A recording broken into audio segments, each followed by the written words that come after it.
Cross this one off the bucket list. Exhume Superman from the grave. Check. You know we could do this in a nanosecond, right? We could. Hey, Tom. Jeff, hi. Hey, hello. Tom, hi. Tom, it's so crazy. You're never going to guess what time it is.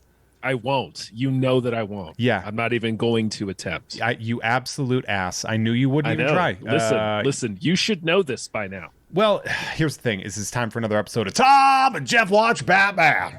Oh, shit. Yeah, you dumb bitch.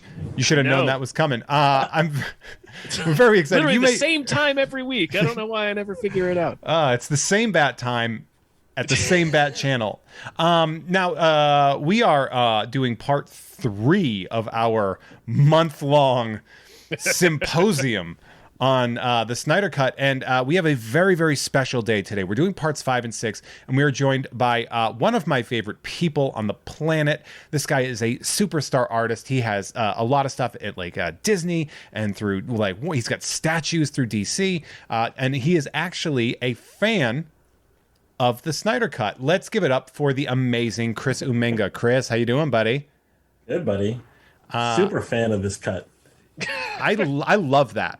I legitimately like that, even though we argue about it, which we do because if for those of you that are listening, here's some nice synergy here. Is that Chris was also the first guest of Jeff Has Cool Friends, the inaugural guest of my podcast. So honored. And we argue about the Snyder Cut on that episode. Well, that's good. That's really, really good top-down synergy. Yeah, I was going to say vertical integration, right? Vertical integration, yeah. That's what we look for. Chris, what else should people know about you that my introduction did not add? I've done some work with Foot Locker and Foot Action, and I've done album covers, and I've done concert merch for some pretty good bands. And, what bands? God damn. I got to know if they're good. I totally forgot. I'll send you a link later. I'm super bummed the bands are exactly that good.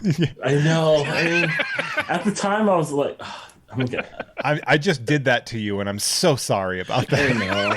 Like the worst. I should have said Foot Locker. I should have been like, what'd you do for Foot Locker? Because you did some dope Transformers pieces. Yeah. And I have something new with them coming out soon. Oh, I don't hate that. You know about it, but. I am going to take out my trusty notebook because we have some notes. Now, first off, I want to say, you how many times have you seen the Snyder Cut so far? 5.5. You are an absolute monster. and one time was the black and white version. Oh, Justice is Gray. Yep. Yeah. Was it better in black and white? No, I just wanted to give it a shot. You wanted to give it those. You wanted to do it for the hashtag. Exactly. Listen, you're not going to experience the totality of Zack Snyder's vision until you watch the black and white version. I mean, there's something really nice about it. I mean, that's how he saw it. I mean, that's how he saw it while he was editing it. So, just something nice. I like the idea. Is like it has the same vibe as like a 1920s film. It's like, it's how he sees it, because, he sees like a dog. He has dog vision. That'd be so weird if it just came out that he saw everything in like a pastiche gray. Just like straight through. Okay, so we're doing parts 5 and 6. Part 5 is called All the King's Horses, and part 6 is called Something Darker. And what we're essentially doing is finishing up the whole, like the movie part of the movie. Okay. What are your thoughts ahead of time on these two parts? I love them. I think one of the things I was thinking about today is that you get a real. It would have been really easy just to make this a Batman, Superman, Wonder Woman movie. They have all the big heroic scenes. Mm-hmm. They're stars of it, and then chapters 5 and 6. I think Cyborg, Flash, and Aquaman really get the big hero moments. We'll talk about Aquaman's big hero moment because it's like a troll hero moment. Like it's definitely it is extremely funny. It's definitely a taking advantage of a situation heroic moment, and it's awesome. I absolutely. Yeah. This is probably of all of the parts that we're covering. I mean, I really like the epilogues as well, but parts 5 and 6 are the parts that I find kind of the most enjoyable. Mm-hmm. It's interesting. like the middle parts. I still really don't like the finale. I didn't like it in the Whedon version. I still don't really like it in this version. It's just something about it just doesn't land, and we'll talk to it when we get there. I'm entertained by it in that, like, I was watching stuff, and especially when Superman shows up and just like opens up on people, and I'm like, this is hilarious. Like, it's very funny the way he does the brakes off his ass. Oh, but isn't that like the Superman you want to see? Like, you just want to see a guy that can beat the shit out of anybody who wants to and knows it. We'll talk about it when we get there, but I liked the Whedon version of it better because it was a little more lighthearted and fun. Like the part where he literally says, "Is this guy still bothering you?" makes me laugh my ass off so hard. And in the Zack Snyder's Justice League version of it, it's a lot more like violent in a way that's not fun for me to watch. It's like like when he lasers his horn off, I was like, Jesus, Clark. There is like, pull back, man. Such a savage end. There is it's savage as fuck. There is a sort of like a bit of like sort of like an overkill situation where you're like, are you okay? You're working something out on Steppenwolf that doesn't have much to do with Steppenwolf. You gotta think, he just came back from the dead. He's got a lot of. He just figured out who he was. He's beating the Christ out of everyone. I'm surprised he didn't beat Alfred to death because he just snaps Alfred's neck. He's like a goth Superman. He picked the black and white outfit. We'll discuss how he walked past his regular outfit to go to the goth, to go to the Hot Topic version of it. Okay, My Chemical Superman. I'm getting ahead of ours. Okay, so we start with part 5 the way we start all great parts of a movie, with two superheroes digging up a grave. I love it. Cyborg and Flash are digging up Superman's grave, or Clark's grave, really. Hell yes. And drag his bones out of the ground. And then Flash is like, we could do this really fast. And they're like, yeah, but it would feel weird. And in my head, I'm kind of like, but also the world's about to end. So, like, maybe do it fast. I feel like that line was for us. For, like, somebody asked, why isn't the Flash just being the Flash to dig this grave so they can get shit done? I was like, well, we'll just write a little joke in there. Or like, why did Batman send a van? Not like a plane? Yeah, they're all in like an Amazon van. Yeah, a Sprinter van. Clark's body. They rented a U-Haul. There's just two guys that they just picked up at the U-Haul center waiting to move the body for him. Because Wonder Woman and Aquaman, by the way, just watching. I was about to say, it's like let the rookies do the work. And it's the entire Justice League and then 2 UPS workers just in the khakis. Did they did you I was wondering, like, did they draw straws to see who would dig, do you think? Or do you think Aquaman's like, you guys are crazy, I'm not digging? Because like Aquaman always falls back to like, you guys are crazy. Maybe it was that thing where they knew they could do it quickly and they thought they would do it fast, but this is the second grave that Cyborg has dug up in this movie, by the way. Is it? After his own, he buries the mother box in his own grave. This dude, but like 10 inches into his own grave. And like, to be fair, this is those both happened in the Whedon cut, right? Or was Cyborg's grave? No, because I was digging up Clark. I was gonna say how funny it would be if that's the only thing Whedon kept was just fucking Victor digging graves the whole time. But it is the first time that she's called Wonder Woman. Oh yeah, I didn't really think about that. Yeah, because in all the movies, they always call her Diana. Yeah, I didn't even notice that. So they're kind of shooting the shit about what Diana and Arthur are just kind of shooting the shit about their existence, and be like, "Whoa!" And she's like, "An Atlantean and when she goes, she's like, an Amazon and Atlantean. Who'd have thought?" And he's like, "I couldn't care less." He's like, "I don't care about them. Like, why are you bringing me into your thing here?" Like, I'm just, and she's like, he's like, I hate them as much as you do. And she's like, well, it should all be about love. And he's like, yeah, brother. He kind of Hulk Hogan's it a little bit. And it's pretty great. I do like it's funny because like they bring Barry in as like the wide-eyed everyman. And yet the person that I think I would relate to most is Aquaman, who's just like, yeah, whatever, man. This is fucking weird. Like he just keeps saying, like, he's like, this is fucking weird. Yeah, they serve the two different ways that character can function like the audience's proxy, where it's like you can either have it be like the wide-eyed version where they want to know all they can, or you have the Aquaman version where it's like they don't give a shit about any of it.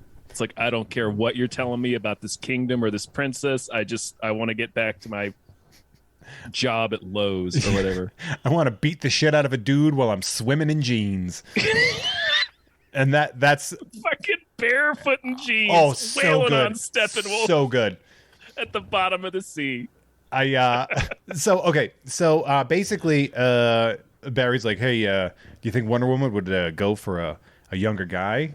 And Cyborg kind of looks at him. He's like, she is 5,000 years old. Literally everybody is younger. Like all of it's a solid point. Yeah. Hey, he's just like, what the fuck are you talking about, man? What is she gonna do? Hook up with David Thewlis? She killed him in 1918. Yeah. I do like that Cyborg calls everyone by their first name. Yeah. Barry, Diana, Arthur. Like, I really like that. Yeah, that he adds like a humanity to the fact that he is like his. I guess you could say that it's a way of him trying to hold on to his humanity. But that and the tracksuit too. Yeah, I do love that he just wears. I love that it still fits him. Yeah, I think over his robot body. I would assume if I saw Cyborg walking around, I'd be like, that guy's in the NFL. I would just like if I saw him, I was like, that dude is massive. Like that guy. Oh, you've never seen like Ray Fisher in person? No. Oh like, man, he's huge. He's like Momoa big, and I thought Momoa was a giant. I expected Momoa walked past me, and I thought he'd be taller than me, and he wasn't. And I was like, oh man, I thought you were like way taller than that. He walked. My favorite is Momoa had a security guard with him at C2E2 who was literally the size of like Urkel. Like the smallest, littlest person was protecting Jason Momoa. I bet that dude is terrifying. I was about to say, that dude did something fucked up. That guy's that dude's wearing. Just grabbed him. Yeah, that dude's wearing a gi to work every day.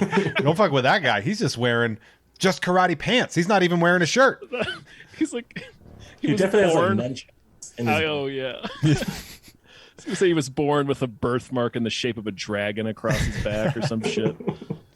All right, so Alfred is working on the ship and it's on fire.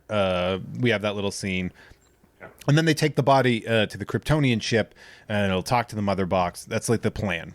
So Alfred is talking to Bruce. He's like, "Hey, the team's great, but trying to wreck Superman, that could end everything." And they're like, and Bruce is like, "Yeah." And he's like, that's it? Just, yeah? He's like, yeah, man, yeah, it sure could, but there's no other option. And it's like, I don't know, you guys seem to do pretty good against Steppenwolf alone. Right, just, like, go stomp him out. What are we doing? But they didn't do well against him. I mean, Aquaman made him reconsider his life underwater. Aquaman... For a second, though. Dude, he grabbed the box and pieced right the fuck out of there. He was like, I am not going to stay around with this fucking jeans maniac over here. Well, he did that with the Amazons, too. Yeah. As soon as he saw that horde coming, yeah. Because he knows he's like, look, I'm all right, but like, it would be like me fighting teenagers. Like, there's only so many I could take before I'd be like, all right, this is going to be a problem. I got to get the fuck out of here. It is also... They make it a point that every single mother box he steals, he like gets the fuck out of there. Yeah. Before the rest of the people show up. I still like, I keep thinking about Aquaman doing like this, like kind of like somersault while holding the horns and just kneeing this dude in the face and just making this dude reconsider every decision he's ever made. It's just such a beautiful move, and Aquaman like calls it back where he's like, "Hey, remember me?" And he like waves at him a little bit because Aquaman knows he's like, "I had your numbers so bad, and you can't fucking boom away now, buddy." And I do like that, and then he ends up getting him. It's so funny. They're like, they gang murder Steppenwolf at the end. It's the best. It's so. It is. You feel sorry for him. You do. He's like such a sad boy. Yeah, the whole movie, he's just getting shit on, and then he just gets massacred in this last scene. It would have been like a movie that makes you feel bad for Hitler because he's been getting dunked on the whole movie, and you're like, we're not mercilessly. Yeah, it's like we're not bringing up that he's Hitler like ever. We're just showing a guy get beaten. And it's so funny because we're gonna get to that when we get to the absolutely humiliating murder. They practically did it on TV. Yeah. Yeah. I mean, they kill him on a Zoom call with his boss. Yeah, it's at like a dark. It's on the apocalypse version of a Buffalo Wild Wings. Everybody's just watching it happen. All right, so okay, Silas Stone is then released. Barry, we're doing the sneak into the Kryptonian thing. Barry. Oh wait! Before that though, there's this one scene I noticed today for the first time is when Flash is trying on the hats, and he asks Aquaman like, option A, option B, and he does like a little fashion show for him that I did not pick up on the first time. Yeah. And Momoa plays it like so straight faced. It's like, let me see option B again. Yeah, he does. Cut it. It's a beret and then like a standard like one of those like for the military uniform, right? Yeah. You always wear a beret. You always pick the beret. Of course, you always go beret. How else are you going to look like a G.I. Joe extra if you don't put a beret Frog on? brother. Right? If it's ever an option that's not completely ludicrous, yes, I'm picking the beret. Yeah. Oh, I tried to wear a beret once just because of the Lost Boys. How'd that go? Not well. No, I didn't think it would. All right, so basically, essentially, as they're breaking in, Cyborg hacks the Star Labs computer or the military's computer. I don't know who it is, and basically allows Gary. Nope, not a guy. Just a guy named Gary. Just Gary Sinise. They're like, we love what you do for the military, Gary Sinise. Come on in. All right. So Silas and Choi are on the Kryptonian ship. Wonder Woman, Aquaman, Cyborg are all like in their costume with the coffin, and then Batman lands, and we have like, hey, we're all together. And then so Vic then sort of trips a contamination alarm, and everybody is like getting up, and Silas Stone is like, no, it's a false alarm. Then he sees his kid, and he goes, nah, it's real. He's like calling the extra police, and he's like, oh, you gotta, oh nope, never mind, yeah, it's real. Nobody comes in. And then I like how Cyborg just gives his dad like a cool guy nod. Yeah. Right. Yeah. Gives it back too. The nod is returned. Yeah. Yeah, it's like two dudes walking by each other on the street. And he's like, yeah, I'm gonna change everything. It's cool. So yeah, he goes, I'm mistaken. The alarm's legit. The Kryptonian ship opens up, and Flash is creeped out like a motherfucker, rightfully so. He's like, this place is fucked up. Well, yeah. I always wonder who's the dead Kryptonian. I'm guessing it's the Eradicator. Oh yeah. Ooh, that would have been cool. Sorry, now my geek. Yeah. Everything is spinning in your head. Tom, who do you think it could have been? I don't know. Jor-El. just a fucking sitting there like a dead Russell Crowe, just rotting away. Just a waxy dead Russell Crowe. That's right. I was expecting some version of the Eradicator because you'd heard, weirdly, a lot of what I heard about the cut before it finally came out was that Superman's resurrection was going to be one of the parts that was the most different, and it's not really. It's the most the same. Yeah. No, I don't know. I mean, it's there's much more of a there's like the warning, like the whole Cyborg sees the future, and then he says no, but Barry thinks he says go. Everyone's really fighting it a little bit more, and there's they cut out the Pet Cemetery joke, and but I mean, in reality, like the scenes are pretty much the same, other than Vic being like a little freaked out. Mm-hmm. But other than that, and then also the ship being like, "What the fuck are you doing?" Yeah, you sure you want to do this? Yeah, sure you want to do this? The ship is like, absolutely sure. I don't know if this is a good idea, which is really funny to me that there's a computer that's just like, hey. I don't know if this is. Are you sure? Because this doesn't seem like something you should be doing. It's when you accidentally click on something and then the computer gives you like 3 different dialogue boxes. Like, you sure? Yeah. Clippy shows sure you up. Want to do that? Yeah, hey guys, I hear you're trying to resurrect a demigod. You sure that's a good idea? What was the thing with the security puzzle? Like, pick out all the bridges or crosswalks. Just prove you're not a robot. Yeah, it's just, CAPTCHA comes in CAPTCHA. Yeah. Are you sure you want to resurrect Superman? Pick all the crosswalks. Pick all the things with the stop sign, and also don't do it anyway. I do love that as they're doing that, Aquaman just keeps going like, man, this is fucking crazy. This is like he really wants the record to show that he was against this idea. I would say that's smart because other than Batman, whose idea it is, he's like, I'm 100% the most vulnerable person right now. He's like, I'm like medium strong and not in the sea right now. So I don't think this is going to go great for me, all things considered. If things go bad, I'm the first one that's going to get his fucking neck snapped. And then there's a scene where Lois is just missing Clark.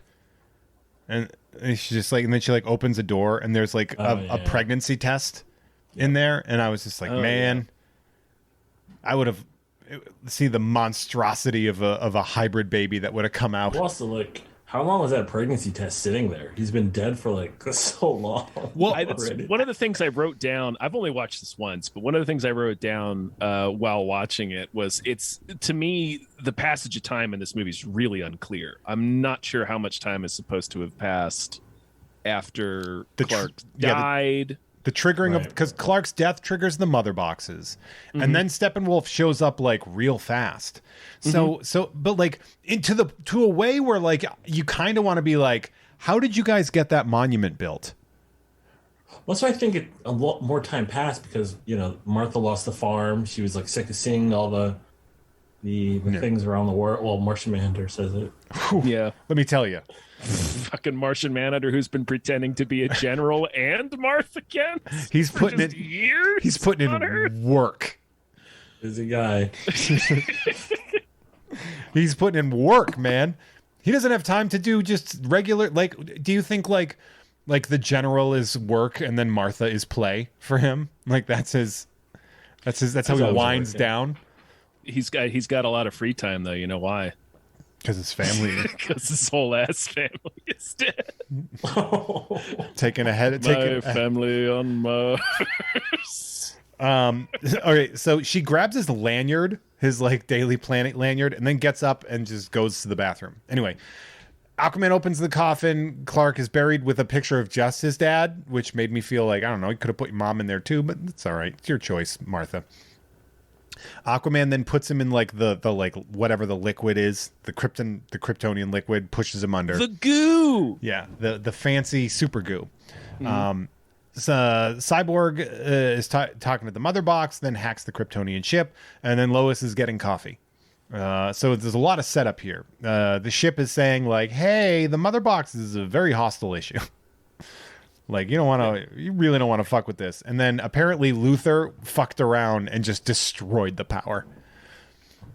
Which is like the first real sort of explanation of Lex Luthor in this, other than like in the beginning when he's talking, is just like this dude fucking ramped up a pretty heavy Kryptonian power bill and he fucking burnt out the spark plugs of the Kryptonian ship. And so they just didn't change the fuses before they sent him to prison. Yeah. So now like we have like the Flash has also become the official Justice League battery, where we're going to see him because he's going to be doing the same thing again, where he's like, "Hey man, I can make electricity." And they're like, "Fuck yeah, man, do it now." And then also later we're going to need that. And he's like, "Fuck yeah." Sweet. I will remember that later. Yeah. He's like, "I can run close to the speed of light. It kind of fucks with time, but that's fine." And we're like, okay. Is it fine? Is it fine? Lois arrives at the Superman monument memorial tomb. Gives Jimmy Olsen some coffee. Oh, Jimmy Olsen is long dead. No. That's the actor from the old Superman TV show. Oh, that's who the cop is. Yeah. The one from Lois and Clark? No, the one from the George Reeves show. Oh, Jesus. Yeah. Oh, wow. Really? That guy must be old as fuck.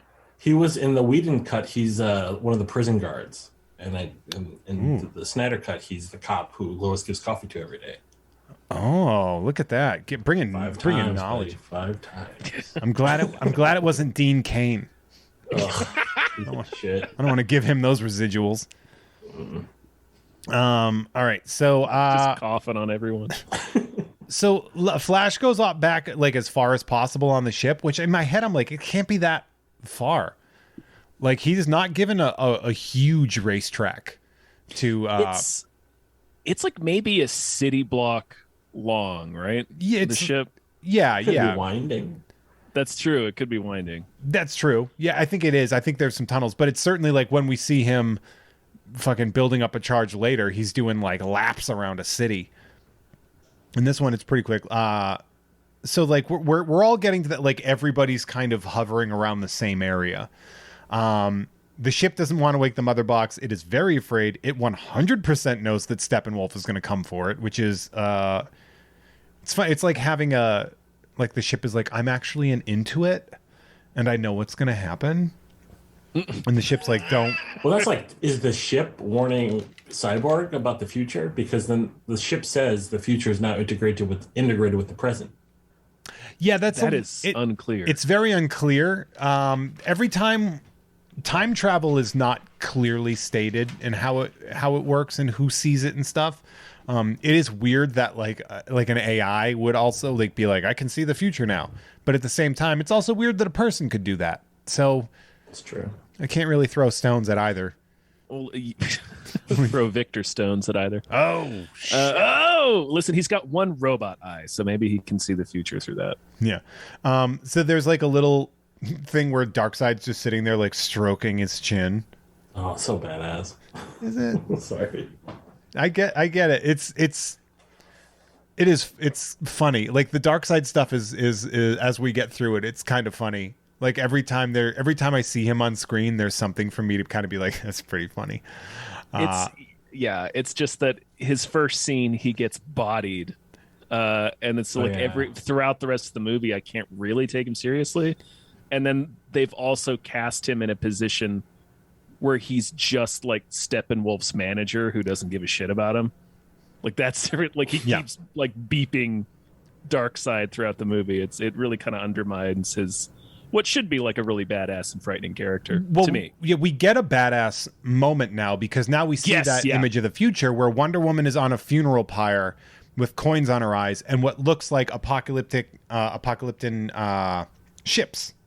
Like in the background and stuff, which is weird that they had such a fancy funeral for somebody during an invasion. But Darkseid is fucking up Atlanteans, and we see the Omega beams. Yeah, done right.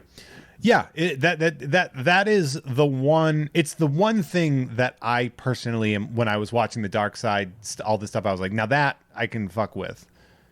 Was him just like burning dudes with his Omega beams.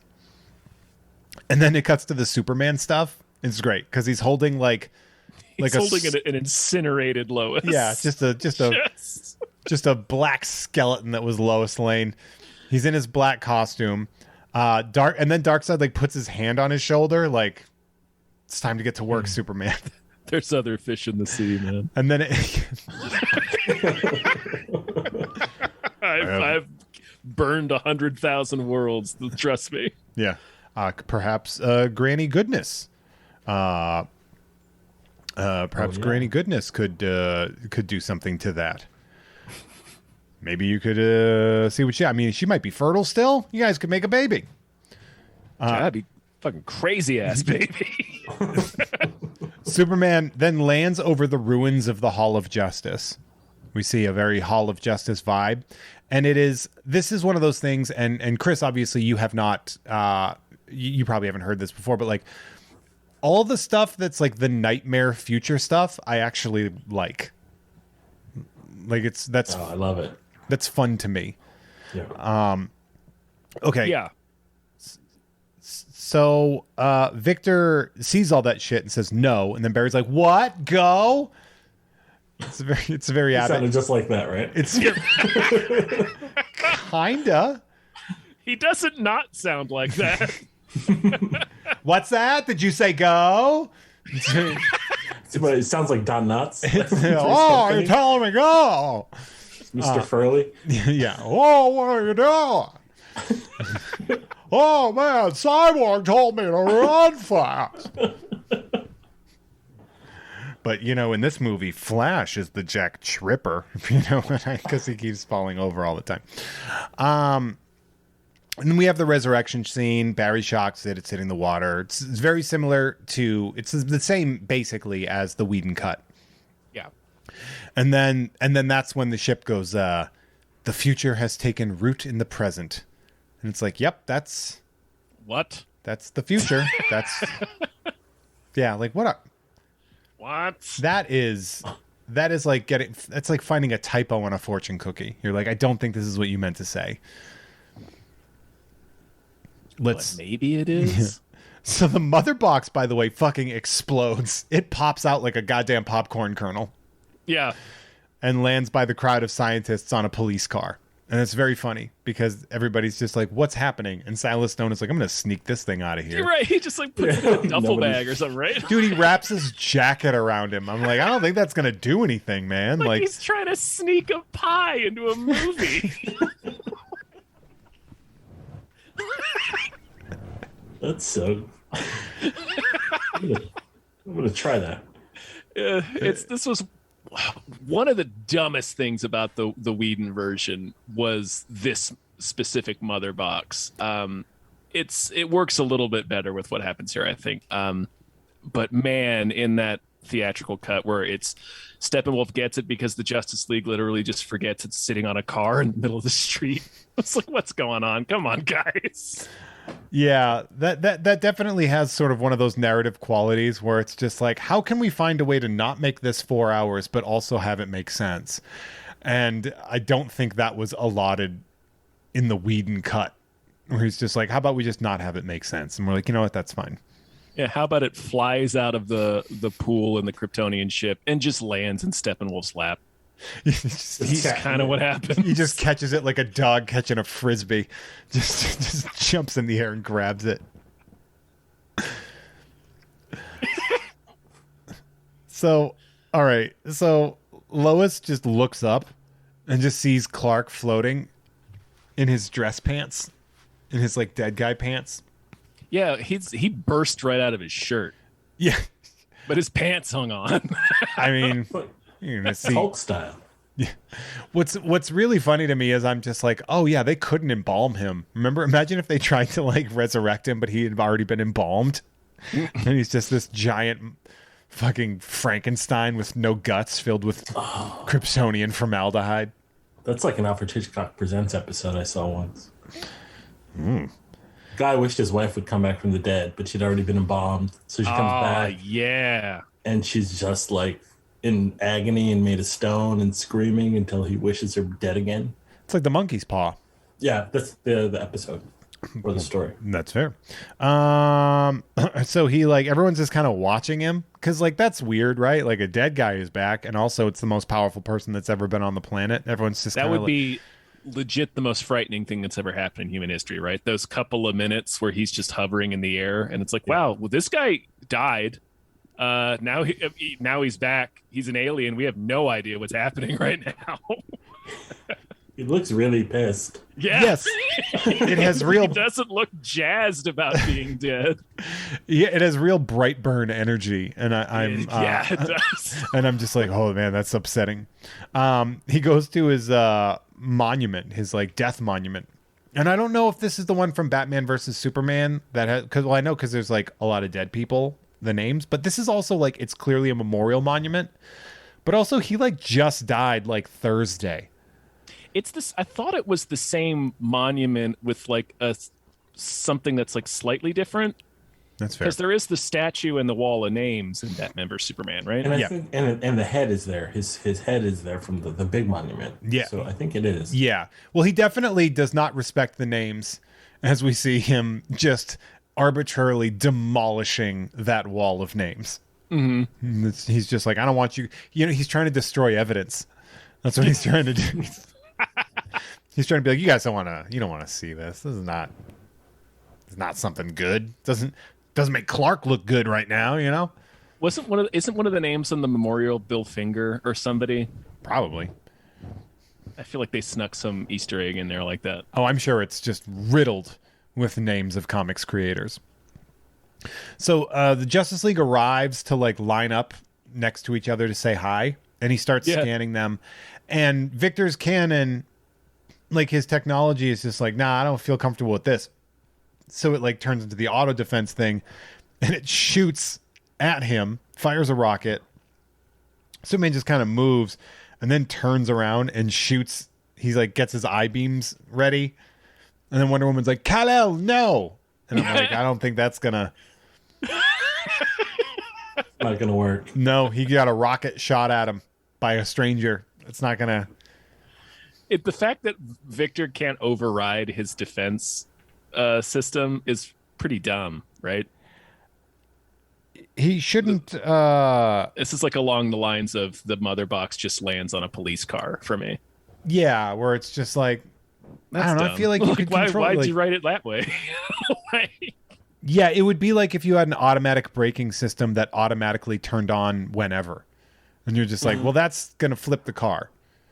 I'm going 80 miles an hour.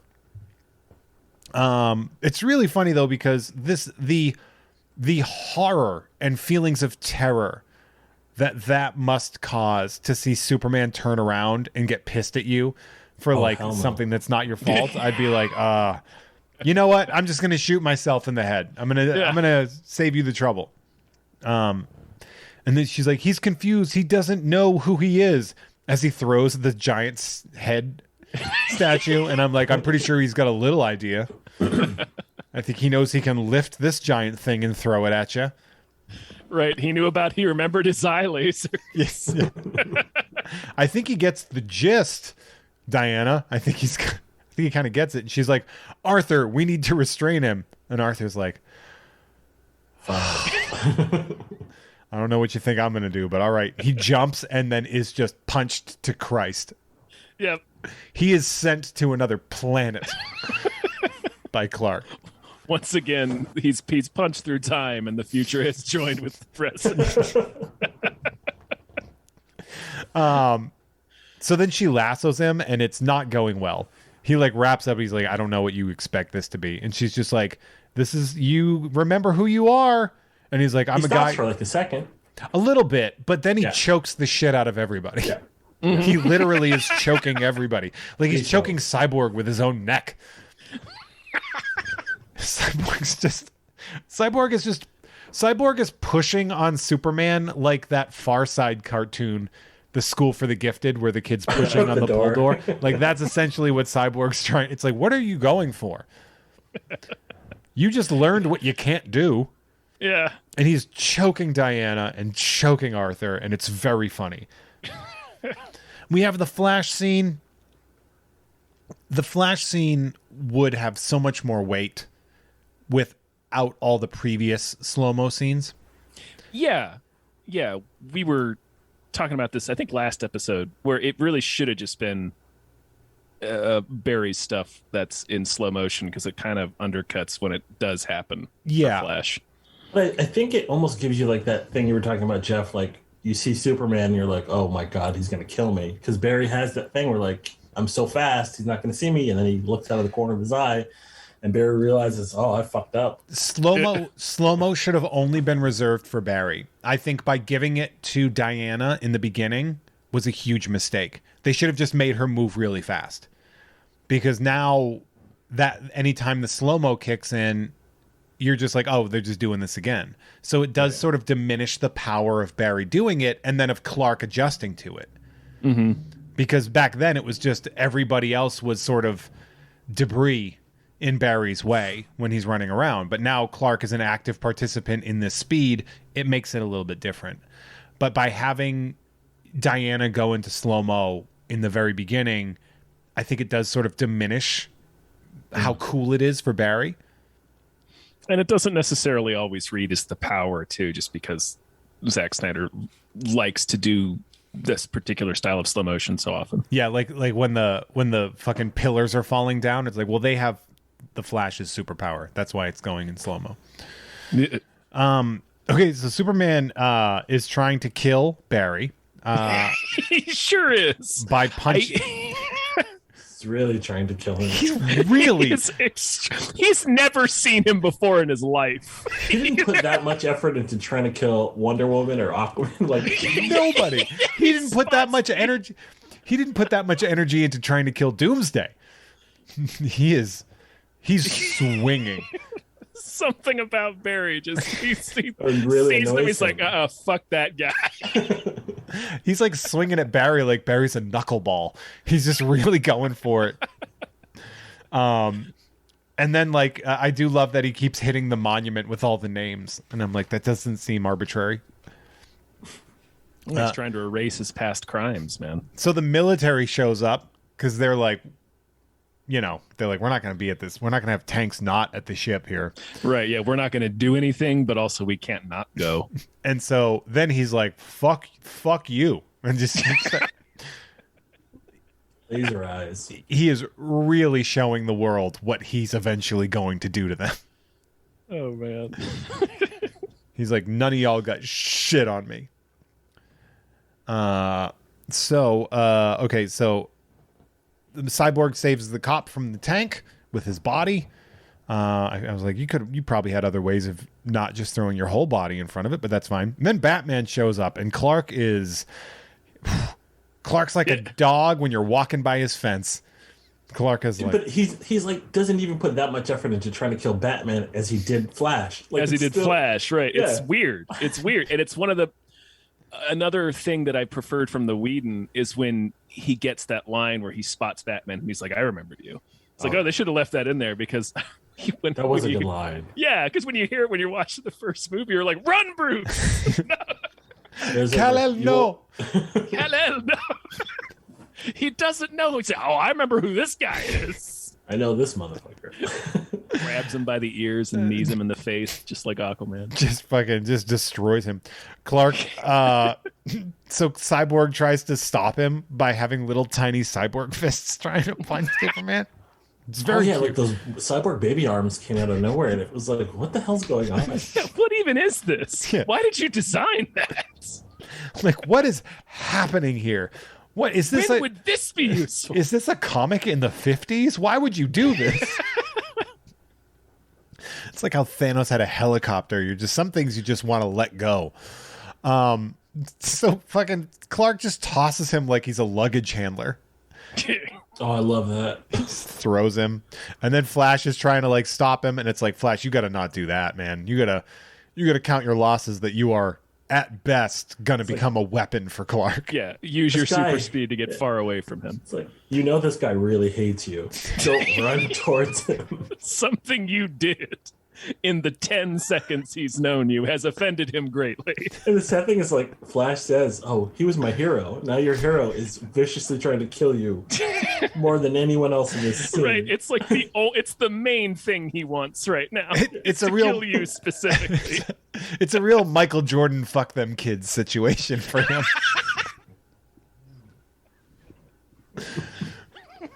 Fuck this Flash. But he throws the Flash into Aquaman at like light speed. Oh yeah, it takes them both out, right? To the point where Aquaman addresses it later. Yeah. Oh, I love the point. Yeah, he points at him. He points at him like a wrestling heel. Yeah. He's like, "You brother." So then, Wonder Woman's like gonna do the gauntlet. She's like, "Don't make me do this." She's like, "Please don't make me do this." I'm like, "You did this on a human man 2 days ago. You exploded a man in front of a school of children. What are you afraid of?" And she tries to do the thing, and then he's just like, "No, I'm not going to let you do that." And he just blocks her from doing it. And then they get into a little headbutt fight. That's pretty nice.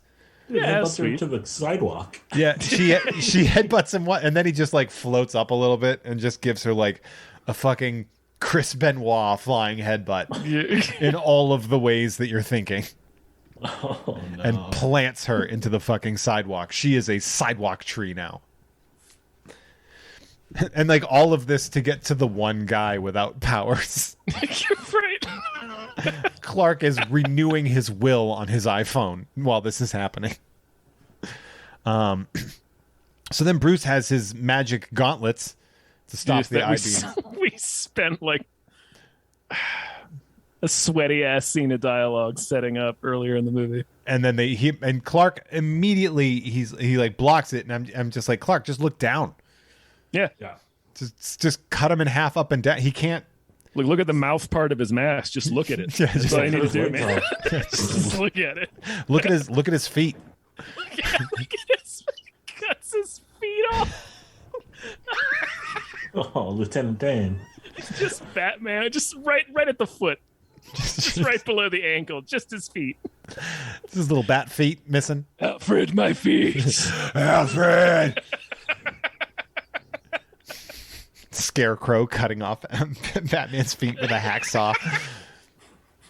Oh man. So so he has the gauntlets for one, then the gauntlets for the other, and then Lois jumps in and he kind of like snaps out of it, and she's like, "Hey, let's just go. What do you say we get out of here?" Yeah, you want to get out of here? And he's like, "Yeah, that sounds great." Yeah, this place is dead anyway. This is the first good thing. First swingers. The place is dead anyway. The fires everywhere. Yeah, this place He sucks. just cut a tank in half with his face, with his laser face. So they take off, and then the mother box is activated and a boom tube comes. And I kind of would have been like, "Hey, wait, come back and do the thing you did to us, but to that guy." You want to kick his ass? He probably did something you don't like. Yeah, you're wearing dress pants. Can you go humiliate Dress him this? up like the Flash. Barry just runs and put his costume on fucking Steppenwolf. What? No! No.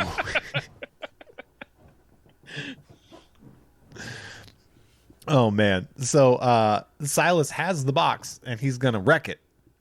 I'm gonna wreck it. I'm gonna wreck it. So Steppenwolf arrives to get it and he's like, where is it? I smell it. And then fucking Stone shuts the door and he like shoots he's like getting ready to shoot a laser at it. Cyborg arrives. Silas is going to kill himself with the box in the laser room. And he turns to fucking ash in front of his kid. Like Adams. Yeah. Atomizes himself. I would have kind of been like, hey, can you turn around? You don't want to see this. Can you just want to turn around real quick? Maybe take care of this guy that's behind you. Like I'll be fine, and then disappear when he's gone. And then fucking he turns to ash. Cyborg is like, what the fuck? Why does he even have this room? Why does he have a suicide booth? Yeah, he's got a fucking suicide room. And it's funny too because like I don't know, Zack Snyder really likes having dads kill themselves. He's all about it. Like even fucking Thomas Costner Wayne and Thomas Wayne. Yeah. Thomas Wayne went for it in his He version. did, yeah. It was very important to Zack Snyder to show that Thomas Wayne didn't sit there and let himself be no victim. He got himself shot and his wife. He got his family shot. He got his family murdered. Oh man, but yeah, like I don't know. Zack loves having dads kill themselves. It's just like a thing. It's like reverse Disney. Yeah, it is. I mean, there's no better way to describe this film and Zack Snyder's original vision than anti-Disney. Than reverse Disney. Than the reverse Disney. You know, Disney's like fun. We're gonna. You know how there's like Flash and like Reverse Flash? That's what we're dealing with here. I did it, Barry. It was me, It was me, Barry. I made the 4-hour movie, Barry. Just long enough for me to kill Iris. And then fucking he made that guy drop his hamburger. It was me, Barry. I knocked the hamburger out of that truck driver's hand so he would get into an accident and kill Iris. All menacing about it. Just doing shitty pranks to kill Iris. Form of revenge. It was me, Barry. I put saran wrap on your toilet seat and made you shit on yourself so that it would give me enough time to kill Iris.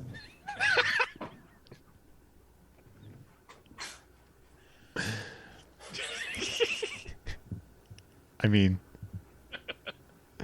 oh, it's a perfect plan. Can you see a flaw in that plan? No. I just love the idea of Professor Zoom just taking like the trickster's stuff and just going to town with it. Short sheeting Barry's bed at super speed. Stealing one of each pair of his socks.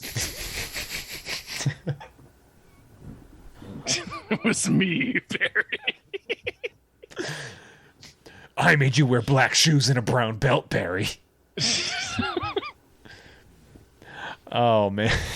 Zoom should have been in this movie. Is all I'm saying. Really should have been. I mean, he'll be in Flashpoint, right? I don't know. We'll see. That would have been so funny.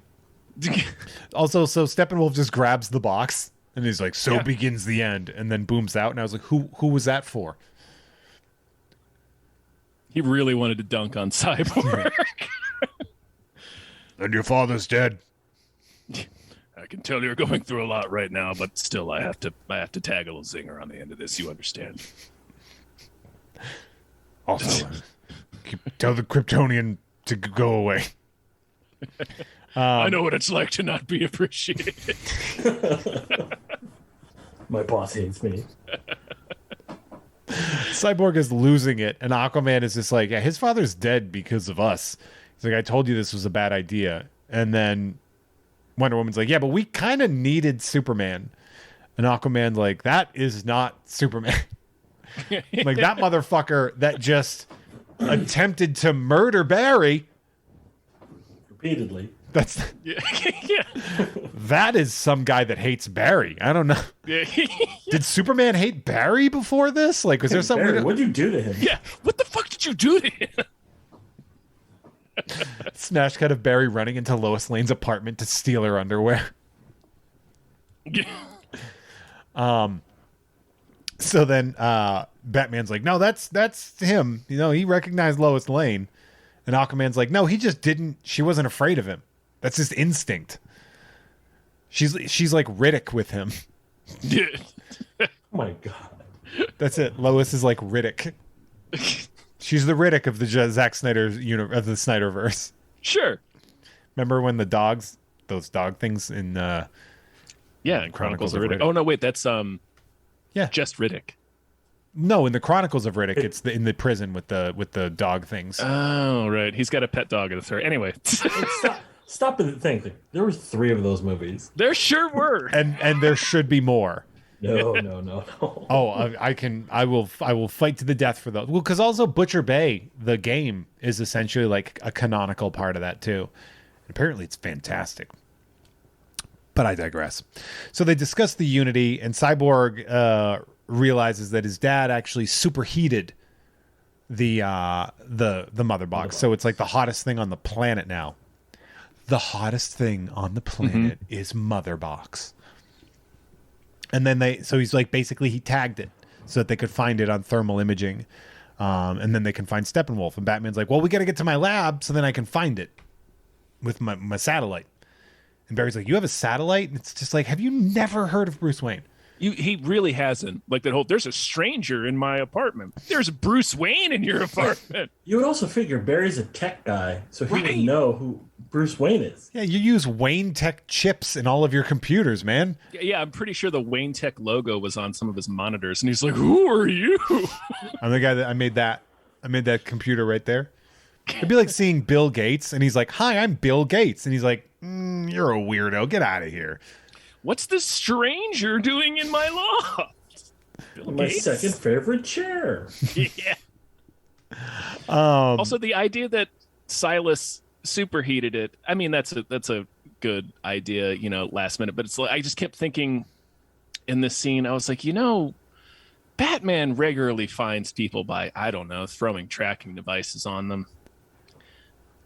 Yeah. There's probably like 19 of them on Steppenwolf's fucking armor under the blades. Just keeps hitting them with He's just covered in little bat logos. Beeping bats.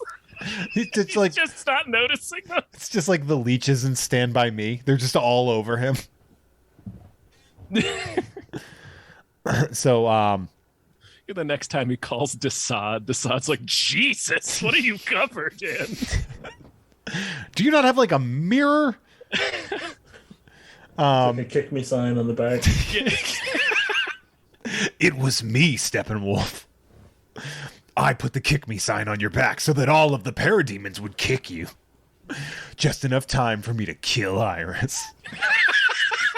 I don't know who this Iris is. That is kind of the ending to the Whedon version, is the parademons kick him to death. It's pretty great. I actually don't hate that takedown of him.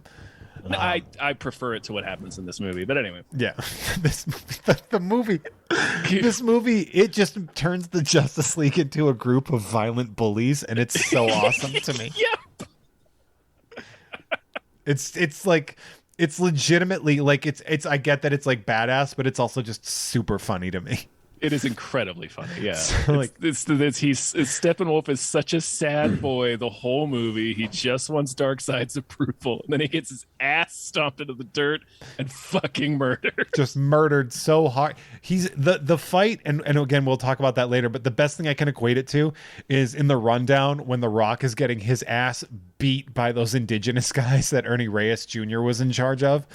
Where it's just a group of people absolutely beating the Christ out of him midair. Just juggling this motherfucker like a 19-hit Mortal Kombat combo.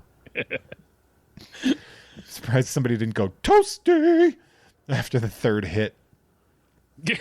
Anyway, Cyborg looks kind of like almost directly at the camera and goes, let's go find the son of a bitch. And that's how we end part 5. And we roll right into part 6, which is something darker. Our denouement, if you will. Our fin. No. Dark side. Something. Not denouement. Oh, so I was way off. Mm-hmm. Yeah, I mean, they're both D's. Clark lands on his foreclosed house with Lois. And she's like, you brought us here. You remembered. He's like, this is home. She's like, yep, here's a shirt. Yeah. Was it his dad's shirt or his? Apparently, shirt? I don't think if that was Kevin Costner's shirt, Kevin Costner would look like a child on Halloween, because that thing was a little big on Clark. he would look like the old people in the Steven Spielberg portion of the Twilight Zone movie where they turn back into little kids. Kind of. If like I couldn't imagine, it had to have been Clark's. It must have been just stuff from Clark's room. I thought there was a line where she says it's Costner's, but I could be mistaken. That's fair, but like Kevin Costner's like 5'9". He's not Henry Cavill size, no. And Henry Cavill is like 9 feet tall. He looks like he's just the Iron Giant. He's just a beautiful brick wall. Now I just want to picture Pa Kent wearing just like a 3XL. Like he's a juggalo, just wearing giant clothes. He's wearing Jinkos. Just farming in Jinkos with a wallet chain. What's that soda they drink? He's Faygo. He's irrigating his crops with Faygo. Well, that's when they're going to have the gathering. Yeah. The fucking cornfield. He finally builds the fucking baseball field and Zoom shows up. It was me! It wasn't your dead dad. It was me, Clark. I convinced the gathering of the Juggalos to occur at your Field of Dreams cornfield. While you were busy building this baseball diamond. Just long enough to kill Iris. Oh, shit. And then so it cuts to Justice League arriving at... Is this the Bat Cave or is it just like a hangar? I think it's the Bat Cave. It's the Bat Cave, yeah. It's like underneath that lake that's in between Bruce's like... Oh, yeah. I don't know, bungalow compound that's just on the grounds of Wayne Manor. Yeah, Bruce has a yunta. Yeah. It's pretty great. It's pretty sweet. I would live there. Yeah, hell yeah. Oh, it's amazing. It's like so cool. Yeah. Like the scene where like Jeremy Irons is working on the car in like that sweet garage. I'm like, oh my God, I would live in that garage. Yeah. Yeah, that would be pretty cool. No mosquitoes. It'd be so funny if somebody just walks by and they're like, wow, this motorcycle, there's only like 10 of these made. You could fix it up. You could keep it as a fee. She's like, no, this is from a different movie, right? Always on the lookout for the other 6 or whatever it was. Yeah. So good Lost Boys callback. It was Batman Forever, right? Yeah. Yeah, that was a Batman Forever comic. Although I'm embarrassed that I didn't make a Lost Boys. That's a Lost Boys thing. Because Sam walks into the Frog Brothers shop and he goes, I'm looking for Batman number... That's true, yeah. Oh, and he shit. goes, he goes, always looking out for the other 3. Damn. We did 2 callbacks in the same callback. Mm-hmm. Jesus. Layers. That is... We contain multitudes. Yeah, that is... Did Christopher Nolan do a Lost Boys callback? Alfred, I got stabbed in the chest by a snake. Just long enough to stab Bruce. He introduces Alfred to everyone, and Aquaman just goes, "Badass, Alfred." And I was just like, that.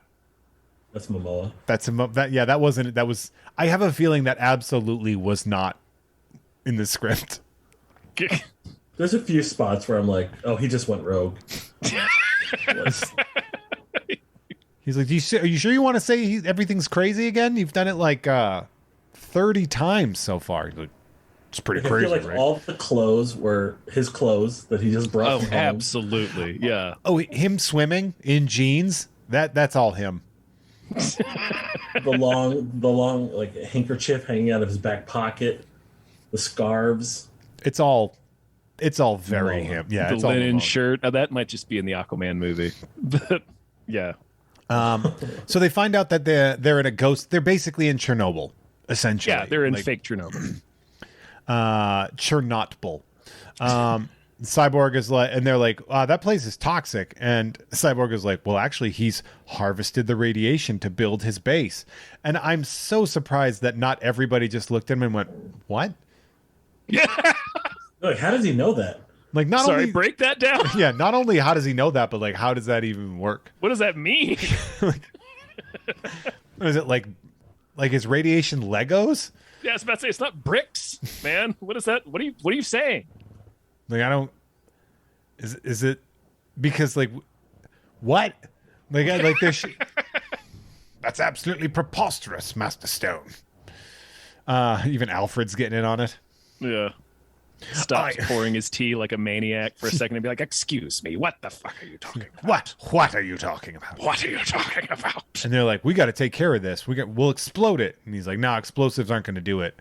Cyborg's like, "I got to take care of it from the inside. I got to dive into the mother box." And Wonder Woman's like, "Yeah, that's gonna destroy you." And he's like, "Yeah, but also we'll all die if I don't do that. So we're doing a hero thing here. I don't know if you paid attention, but now's not the time." He's got all 3, so maybe don't be like, well, maybe we could think of something else. Right, yeah, I've got 2 options here, and both of them end with me exploding. So let's just go with this one. Let's go with the one with the chance. Yeah. Let me throw those dice. How about I do the one where they try to dunk on me? Well, 3 witches try to dunk on me. Oh, I keep forgetting they're in this. I remember. We'll talk about it later. I forgot about that, and when I watched it again, I was like, "That what?" It's basically like the mother boxes are the witches from Macbeth. Yeah, they're the Fates. Yeah, Or Clash of the Titans. Give me the eye. yeah, Yeah, exactly. They had a very Ghostbusters look to them too, which I was very happy about. Okay, so like you could die, of course, but we all die, and then they're like. Flash is like, hey, this is like, he's done this like to 100,000 worlds, right? And Batman's like, I don't care how many demons he's fought and how many hells, he's never fought us. Not us united. And I was like, yeah. Superman's still out there, right? We should probably not forget about that. You really only need him. It's kind of a loose cannon.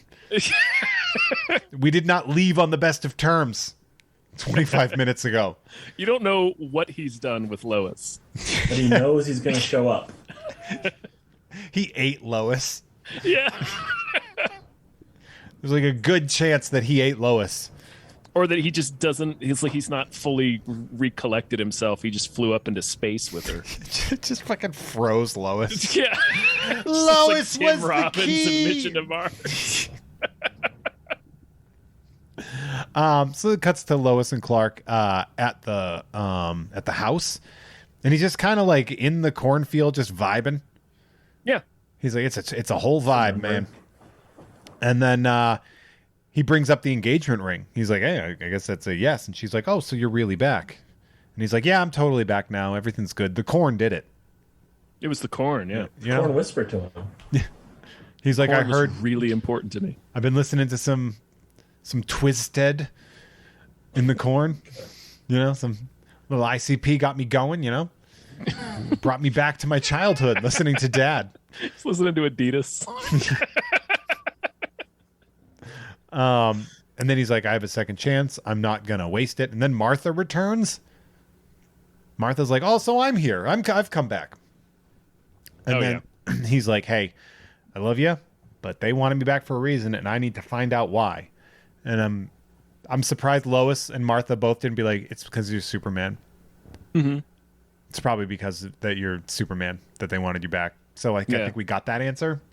But go on. Yeah, you're invincible Jesus with laser eyes. That's there's all you can fly. Yeah, it's pretty sweet, man. I don't know if you've seen it, but like you can fly around and it's dope. Yeah, like it's pretty impressive. So then it cuts to Victor doing some science shit, and then Aquaman and Flash are talking about like how shitty it must be to be him.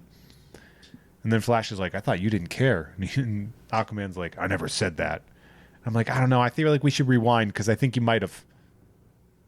He was very specific about what he didn't care about. Yeah. Like, he didn't care about Atlantis. He didn't care about the conflict between them. And he didn't care about what like Bruce told him. Like, he's like, we owe it to Superman. He's like, get the fuck out of my face with that. Yeah, I don't know anything to Superman. And as a matter of fact, when I meet him for the first time, it's not going to be pretty. Son of a bitch is going to choke the life out of me. So, but that scene when they're talking, Flash is eating something, and I'm like, what kind of snacks did Alfred make? Yeah, right. He's eating a little cucumber sandwiches. What does Bruce have in the fridge? Yeah, I would. It would be funny if it was that dope burger that he brought to Robin in Batman Forever with the onion rings. Perhaps the dogs are hungry. Yeah.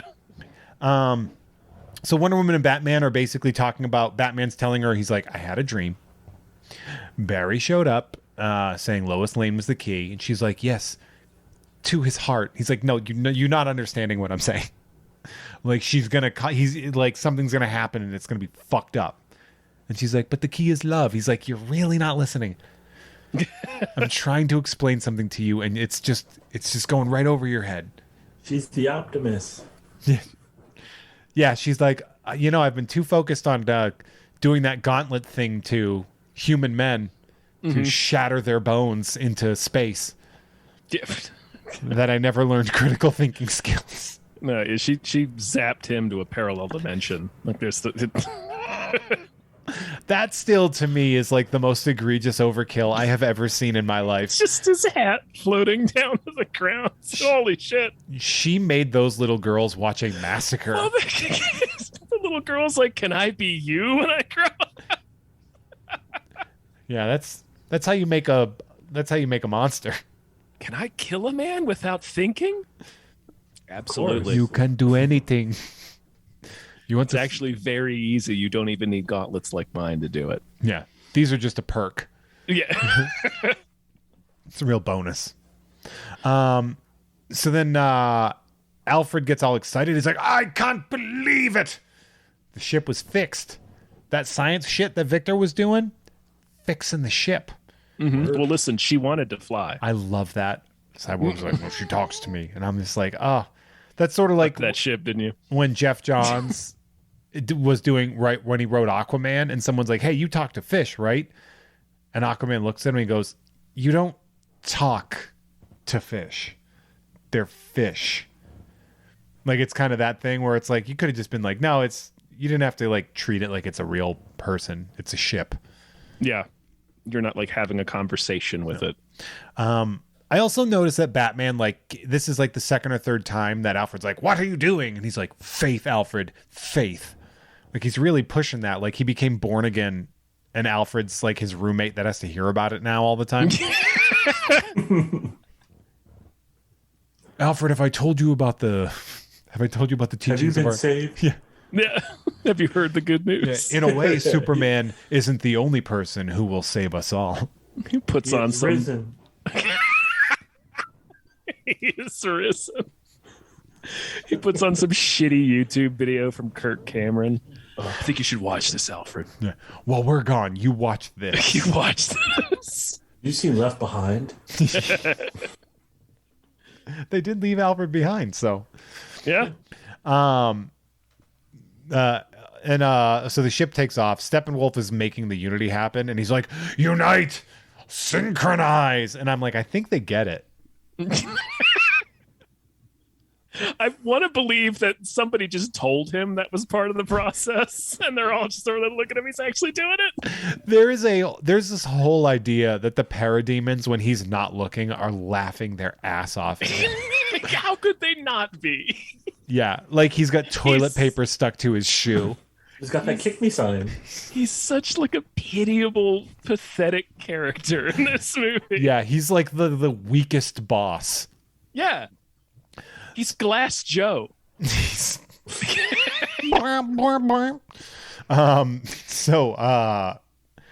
Amazons are seeing it. There's like a kind of like a boom. The unity's happening. The Amazons see it. The Atlanteans see it. Which, like, how? Oh, maybe I don't know. Maybe go where that's happening though. Yeah, right. The fact that Mera is just hanging out, I was like, why aren't you a part of this team?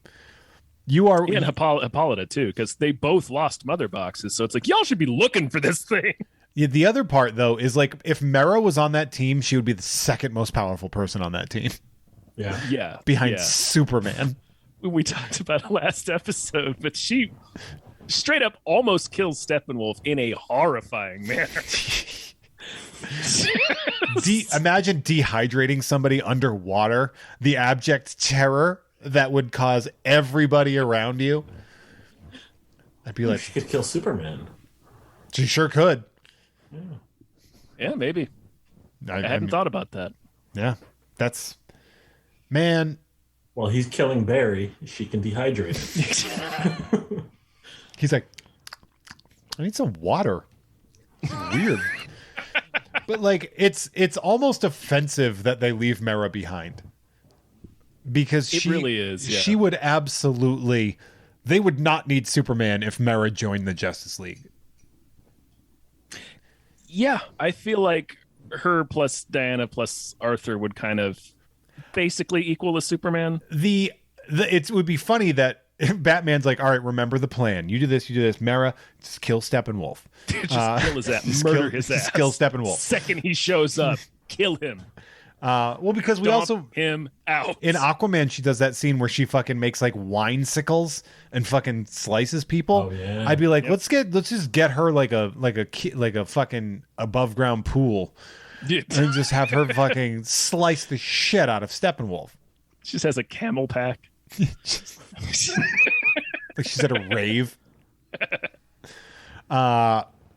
So they're watching it. Alfred hears it as well. And then the defensive dome is going. They're explaining the dome. The frontal assault will work. Flash is going to charge Victor up like a motherfucker because we've established that he is the battery of the team. The Force should propel him inside of the Unity. And they're like, hey, we have a plan. Good. Excellent. So Clark's on his ship, walking around. The various costumes are being revealed. It also occurs to me that that big Kryptonian chip, that's the one that Zod brought, right? Yep. It should be, yeah. So does that mean that Zod had a bunch of Superman costumes on his ship? He did. I was confused by that, yeah. Because he's got. Why would you have like House of L stuff in your ship? Like him. One of them definitely has the Superman S, and then the costume he puts on. I think that's the ship from Man of Steel that they find in the Arctic. No. Because one of the pods is open, and then everyone assumed it was Supergirl. Oh, that could be it. That could be. That Christopher Maloney, Stabler is working on. That's fair. I'm not going to say that's not the case. So yeah, that works for me. That's true. We don't actually, and I think he does. Yes, because we see that he goes to the Arctic in the Whedon version, right? Because isn't that? Oh wait, I'm thinking of Man of Steel. Yeah. That's when he talks to Kevin Costner's ghost, right? No, I think that's in Justice Or in the Whedon. is it Whedon? No, Yeah, he goes to a mountain to hang like, out with his ghost dad. Costner's like building a cairn with stones. Yeah, and he's like, this was worth a reshoot. Joss Whedon's just like, let's get Costner some more money. He needs it. I don't know. I haven't been watching Yellowstone, you know? Fucking everybody else is, man. Are I they? don't understand. Yes, it's wild. It's like NCIS. It's one of those shows that you never think about, but it's like inexplicably one of the most popular shows on television. Isn't it on like a weird channel too? Yeah, it's like on Paramount Network or something. It's on something bonkers. I can't remember. Yeah, it's on like CMT or something. Yeah, some horseshit like that. Yeah, but like I've seen commercials for it and I'm like, it's on like season like 6. And I'm like, what the fuck? All right, so Clark's on the ship. Their costumes are revealed. They all have abs. They're very impressive. While his dads are doing like tandem VO work. Mm-hmm. Dueling wisdom Yeah. from his two dads. Yeah. It's definitely funny that the two ones of like Jor-El is just like, you can save them all. You can love them all the way we loved you, blah, blah, blah. And then Pa Ken is like, fuck them. It's such a weird dichotomy of like the thing. But all right, so you can see he eyes up the black costume. He walks right past his regular costume to put on the Hot Topic outfit. What do we think about this outfit choice? I loved it. Just basically because of it's a callback to the comic.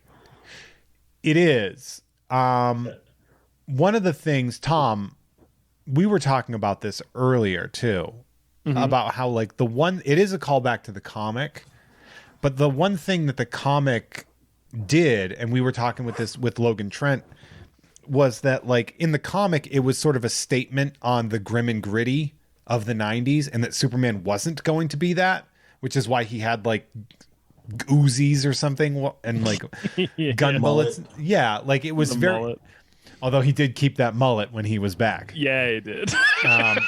So to have him use that costume as the throwback, I thought like, oh, they'll do that for a little bit and then he'll go back. But then we find out that he's just going to stick with the black and silver. Yeah, I would have been more into it if they hadn't had it also be the costume that he's wearing underneath his shirt in the epilogue. I'm like, he doesn't go back to the red and blue. I don't like that. Yeah. Maybe it takes time for him to go back to it because, you know, he's been through some shit. That's true. Yeah. That's yeah. true. This is his goth phase. Honestly, being dead would grant you the most justifiable goth phase ever. Yeah. I mean, that's fair. But it definitely does.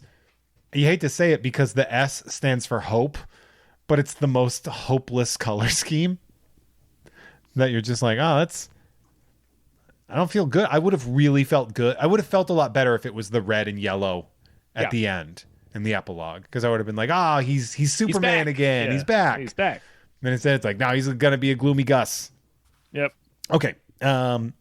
Anyway, so puts it on. We have the classic Man of Steel flight takeoff scene, which I've always liked that, where like the kind of like the dirt vibrations and start stuff. to like. Oh, like he's bursting the sound barrier. Oh, and the poofs as well. Yeah. Like I've never hated that. No, it's cool. Then he does like the crucifix pose in front of the sun, which I kind of hated. He has risen. True. Yes, Yeah, there's symbolism and then there's aggression, and it's aggressive. Yeah. It's like, oh man, you were out in the field soaking up the rays. I feel like you got it. Yeah. I feel like you We didn't need the Christ pose in front of the sun, but yeah. Who's sure that? if you want to beat us in the face with it. Who's that for, Clark? He's doing like the Michael Jackson in the black or white video at the sun. Okay, so then we have them all getting ready. They're gearing up for the assault on the fortress.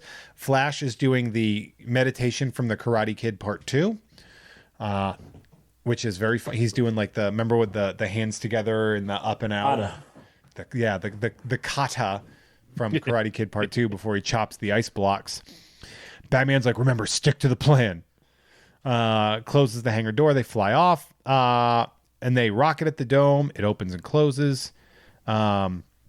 Excuse me. He kicks them off the plane. I didn't say that they got off as well. And then he takes off. Shoots a bunch of rockets, fucks up the tower, the dome drops. Steppenwolf's pissed.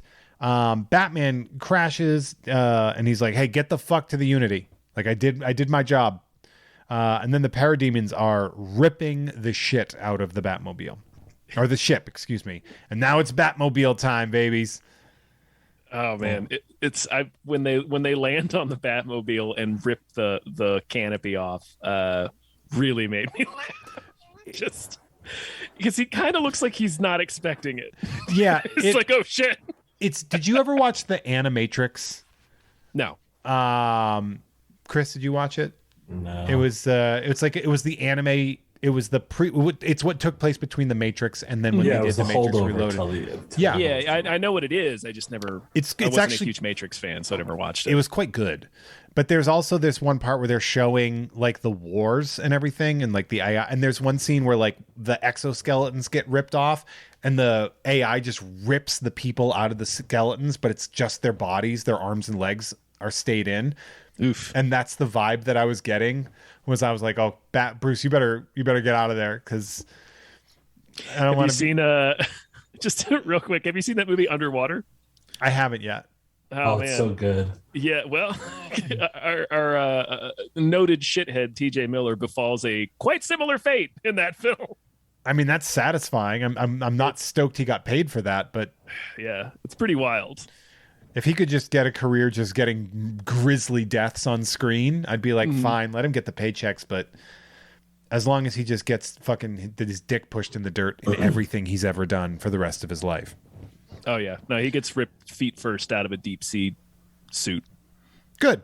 It's pretty intense. Okay, so the Batmobile. Also, I would like to add that the parademons have like mounted turrets. Yeah, it's kind of funny. I was just kind of like, all right. And I mean, it's smart. This whole scene has a real Halo vibe to it. Yeah, it always did. It did in the Whedon one too. Yeah, I really don't hate this necessarily. The Batmobile having all the machine guns. I always am going to have issues with. It's kind of a bummer, and it's part of being a Justice League movie too, where most of the Batman being involved in the action sequences in this movie is like Batman in a gigantic tank shooting machine guns at people. Essentially, yeah. Oh, I just realized that my battery is out because I didn't plug my computer in. Whoops.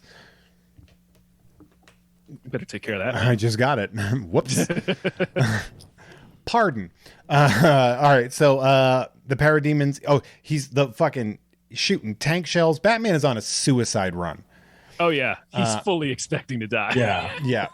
He's like, I'm out. The parademons are tearing up the Batmobile right when they're about to rip him apart. Wonder Woman slices them in half. Mm-hmm. And then we have that slow-mo scene of the Justice League attacking the base at the same time, which is almost exactly the Avengers 2 opening scene slow-mo. Yep. Mm-hmm. And I was like, that is weird that one scene has a very Whedon look to it in the Snyder cut. I wonder if it's a barb, like intentional. It could be. It could be. Zack Snyder's like, you know what? Whatever you say about my film making, nobody's accusing me of weird sex stuff. Yeah, that's true. So you're welcome. I'll do whatever the fuck I'll do whatever I want. And that's true. I'd rather have a 4-hour movie that I don't like that much than watch a movie that a sex pest made. Fair. So that's fine. That's fine. I will watch this movie again before I ever watch a Woody Allen movie. How about that? Fair? Fair. Mm-hmm. Okay. Aquaman is riding the Batmobile, and he's like, "You really are out of your mind, man." And Bruce should have been like, what? I can't hear you. I'm driving the Batmobile. Oh, there's a good chance he didn't even hear him. Yeah, he just does the like, all right. He just thumbs up. Okay. Just the thumbs up. Yeah, good for you. Yeah. By this point, he knows that Arthur's not going to have anything valuable to say. He's like, I'm guessing he's saying I'm crazy. And he is. And he is, yeah. Aquaman is fighting parademons in the sky. Cyborg catches him and then throws him at a parademon. And I was like, Cyborg, you have a gun. You are a gun. He's got multiple guns. Well, what about the line where Momoa goes, "My man"? Oh yeah. Another ad lib. Yeah, that's 100% an ad lib. It's in both versions too. Yeah. It's so good. There's the one line where he just goes, "I'm married to Lisa Bonet." And everyone's just like, is that what, did Arthur say that? Arthur Curry is married to Lisa Bonet. Anyway, leaving it in. It's in his contract. He gets to keep it. So then Cyborg throws him at another parademon. We have that kind of like the falling kind of like surfing scene. Yeah. Which is fun. It's fun. Like Aquaman stuff should always be fun. Yeah, it's goofy. Because he's Aquaman. Because his movie was it was goofy and fun. And that's the vibe I want with his shit. Yeah. There's so much destruction. Wonder Woman blocks a turret shot meant for the Batmobile. And it really gave me the feeling of like this turret thing. It's like Assault from American Gladiators where they were shooting the tennis balls at the people. Like she was like, oh, that's perfect. They got to look out. If Batman's got to look out for Gemini, he is an ace behind the tennis ball cannon. So blocks a shot. Batman is then hit by a turret and is about to fucking explode, and he ejects, lands over by some parademons, and just starts doing karate at them until he gets a gun, and then he just starts doing gun at them. Yeah, gun karate. He's doing so much laser murder. Gun kata. From the film Equilibrium. Yeah, man, he's doing so much laser murder with the parademons. Like everybody, like all the Justice League's doing okay, and Batman is just racking up the points. Mm-hmm. To the point now where he ends up going to a turret and sniping parademons that are attacking Diana. And in my head, I'm like, I don't think you're that good of a shot, man. Maybe let her handle this. Batman, dude. He's even good at the thing he explicitly doesn't use. You know, like that to me, when he was sniping them with the turret that were attacking Diana, I was like, this feels like the kind of situation where you just maybe don't want to do that because you could probably hit her easily and turn her into vapor. But and then she like looks up and he's like, hey, yeah, I got you. Teamwork. And then he puts a bomb on it. Yeah, why not? Fuck it. Fuck him. You're not going to get to use this. He is giddy. He's like, I finally get to use all this stuff. You know what he is? He's Jim Carrey's Riddler. Another Batman Forever reference, but when he's destroying the fucking Batcave and he's just having a blast. Oh, yeah. This is Bruce right now with all this shit. He is just like, he's having such a... He's had all this stuff sitting in the Batcave for 20 years and he's never been able to use it. He's pack it all, Alfred. Yeah, put it all in there. Get it all, Alfred. He's like merry. Yeah, there's like barrels of oil and shit in the fucking. It's like his dad's gun collection. Just weird shit doesn't even belong. Bunch of buck knives and stuff. Yeah, cavalry saber. What are you doing with that, Batman? What, you brought that samurai armor? That doesn't seem... I'm gonna slice up a parademon with it. So then Alfred's tea does a little, or his whiskey, I believe, does a little Jurassic Park boom, and then Clark has landed. And he goes, Master Clark, he said you'd come. Let's hope you're not too late. And I'd be like, there is a good chance that he could eat you, Alfred. Yeah, you don't know what kind of state he's in yet, man. Yeah. But he is wearing the costume, so maybe he feels safe. That's true, yeah. That's you true. have your old costume, but evil. But if you showed up in the funeral pants, then you're right, yeah, then you know you're in trouble. Yeah. I don't know. I feel like if Superman shows up in the exact opposite version of his costume, I'd be like, this is a Mirrorverse thing, and you're about to kill me. Bizarro. He's just Bizarro, yeah. Me am not kill you. Great. Snap. Aquaman and Cyborg arrive at Steppenwolf, and Aquaman's like, remember me? I'm the guy that beat your ass while wearing jeans in the sea. And it's... Like, I was really happy that was in there because we didn't cut it out. Like, he cut out the big hero moment for those two. Yeah. He did, yeah. I mean, I think Aquaman's real comeuppance is stabbing Steppenwolf in the back. And flipping him through a portal. Oh, yeah. that to me is his real hero moment, is kicking a man when he's down. And I don't hate it. So they're they do some energy shit. They just do like Aquaman now has like he just hit the ground and it shot like a shockwave and Cyborg is shooting him. And Steppenwolf now has glow eyes. He's super pissed. Yeah, he's got like his eyes are glowing in the dark like Janusz from Ghostbusters 2 when he gets possessed and can see in the dark. Then Wonder Woman arrives. And he just starts talking mega shit. He's like, oh, why'd you abandon your sisters and your mother who I killed? And she's like, you're a liar. You're a fucking liar. And he's like, I have this mother box. How do you think I got it? I didn't ask for it. Yeah. Like, I did throw a horse at someone. It could have possibly been your mother's, so I'm not technically a liar. Yeah, would you think I won this in a fiddle contest?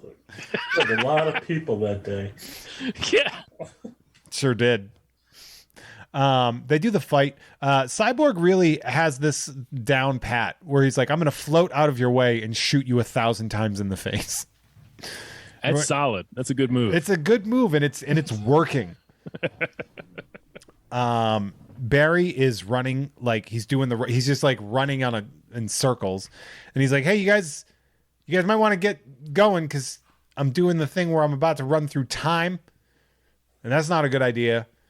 So Wonder Woman does the gauntlet thing to destroy the bridge to like free Cyborg from Steppenwolf. Cyborg takes off. Steppenwolf is chasing after him, gets lassoed, and she and Aquaman drag his ass to the ground.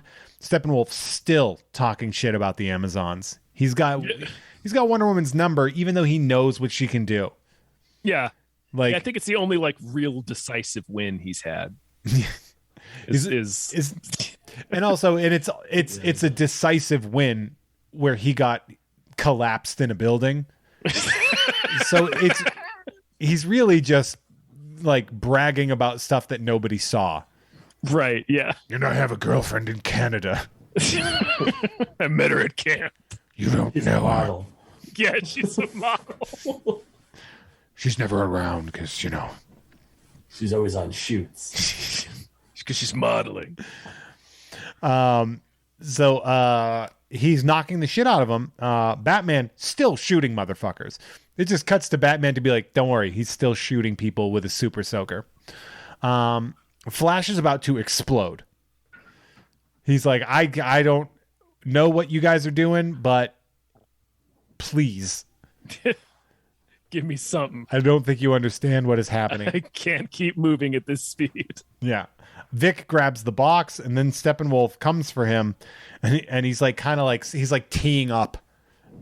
Like he's getting ready to he's telegraphing his shot. He goes for Darkseid and goes to chop him in half, and Superman just lands and let the axe hit him right in the shoulder. And in my head, I'm like, Clark, maybe you should have caught it though. I get it looks badass, but you don't know if that's you're not 100% on this axe, right? You don't. Do you know that's not a magic axe? We saw what happened earlier in the film when somebody tried to block an axe with their shoulder and hubris. It's just. It'd been funny if it just buried right into his trap muscle, and he's like, "Fuck." I was wrong.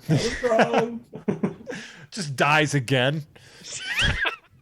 I have to try to revive him real quick. All right, Barry, real quick. Reviving him.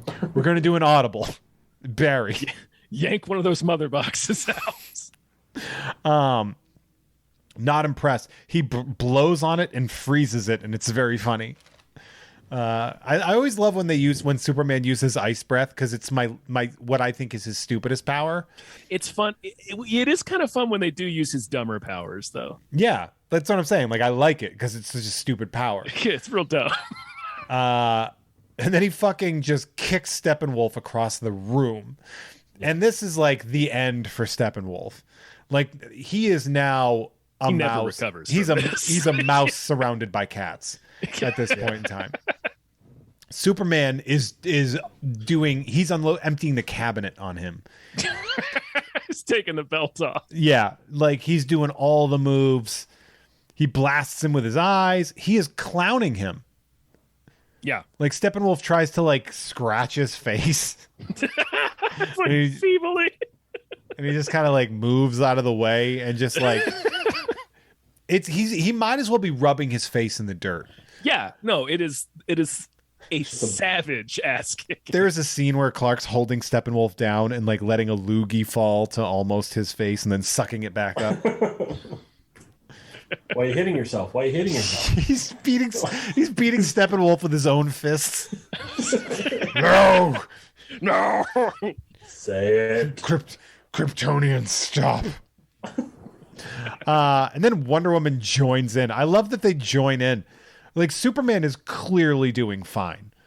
And they're like, let's help Clark. And it's like, you're not helping. Yeah. You are at best in the way of the most monumental ass kicking we have ever seen. Right. Just sit back and watch. Just enjoy it. Yeah, like maybe help like Victor or something, or kill some parody. Batman. Yeah, help Batman. Batman is alone outside with a gun against 1,000 more parademons. Bunch of actual demons from space. Yeah, the only guy who won't survive a blast from those things. And they're all just, let Clark let Bruce come and help Clark. Bruce needs a win right now. Yeah. It's like when you're 4 or 5 and you help your mom cook dinner. Can I help? You help your dad hold the ladder. Yeah, exactly.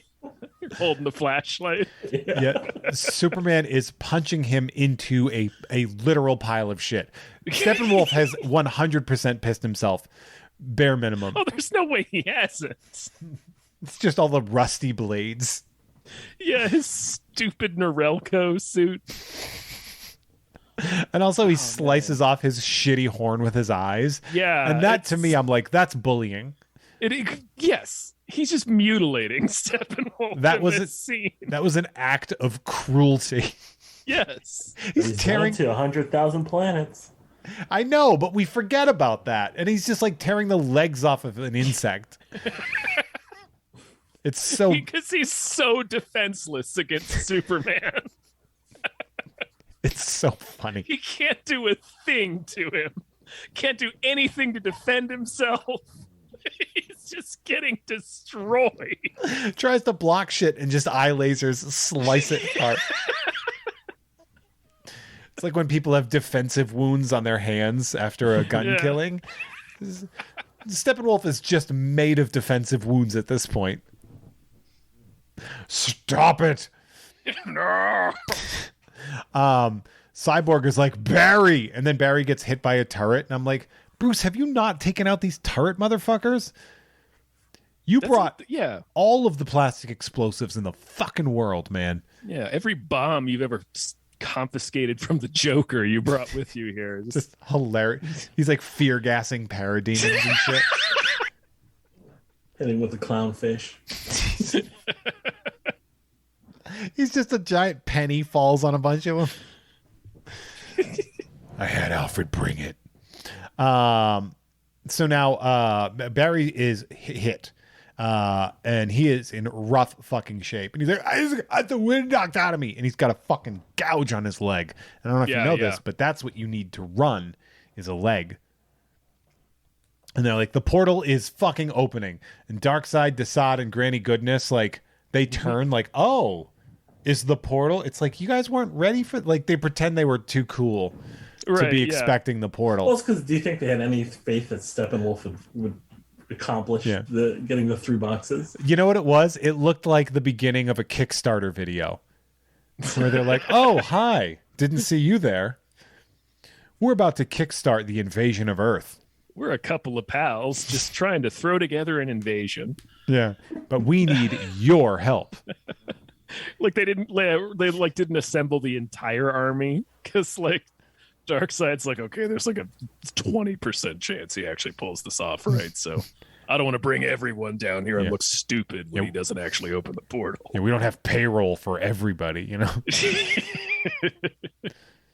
Plus, it's spring break. We're like, how are we gonna get? Yeah, a lot of people are out of town. A lot of parademons took personal time this week.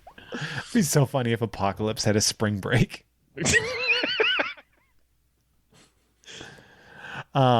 So we see Darkseid, Desaad, and Granny Goodness, who I still say looks like Jesse Plemons. She does. Where for a second I was like, did they get Jesse Plemons? Because that's a great Easter egg for the New Gods movie that we're gonna get.